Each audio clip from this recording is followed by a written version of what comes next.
So I'm of the opinion that Serena Joy does not deserve a redemption arc. And a lot of people agree with me on that, and I'm glad y'all do. And I will go ahead and just tell y'all my grievances with her, why I don't think she deserves one, and what I think should happen. Serena Joy is basically the example of a wealthy white woman using her wealthy white woman power to get what she wanted. She uses people like she used her husband to get her fame.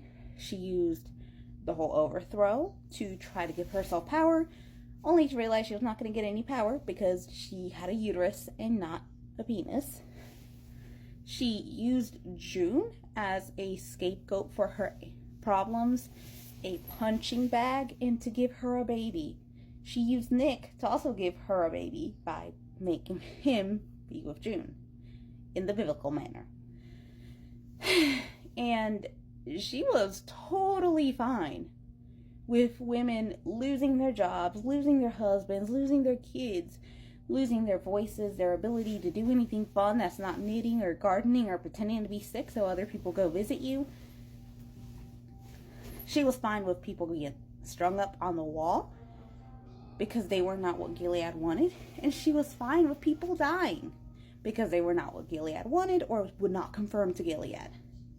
It wasn't until she realized she had no power, her finger got cut off, Fred beat her tail in front of June for daring to try to save a baby, which one of the very few good things she has done, but it hardly negates any of the evil she did. And she only started to care because she almost got her son, Noah, taken from her, and Mrs. Wheeler was basically treating her like a handmaid. And I feel like June has been way too nice to her. And I have my own feelings about June. But considering all the horrific things that June went through because of Serena, and the fact that she still has it in her heart to care for her, Serena does not know how lucky she is. Because, that train, everyone on that damn train wanted a piece of her. Not in a sexy way. They literally wanted a chunk of her flesh to pay for everything that she did to a lot of those people. And the thing with Aunt Lydia and Serena is Serena uses God as an excuse and God as a shield to avoid accountability in all of her actions.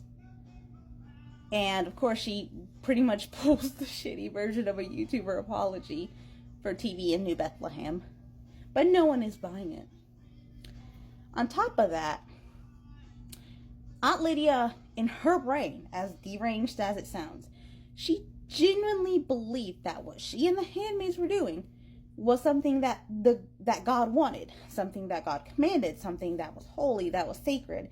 And finding out that the handmaids basically get raped outside of the ceremony, that the commanders do stuff to them that does not involve the ceremony, the fact that the handmaids, have gone through a lot, getting tortured, losing body parts.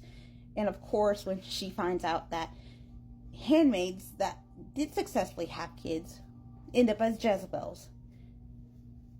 And seeing her special girl, Janine, go back to being her fiery self, the girl who told her, fuck you, at the beginning, instead of that soft, sweet, demure Janine that was just an act while she regained her sanity.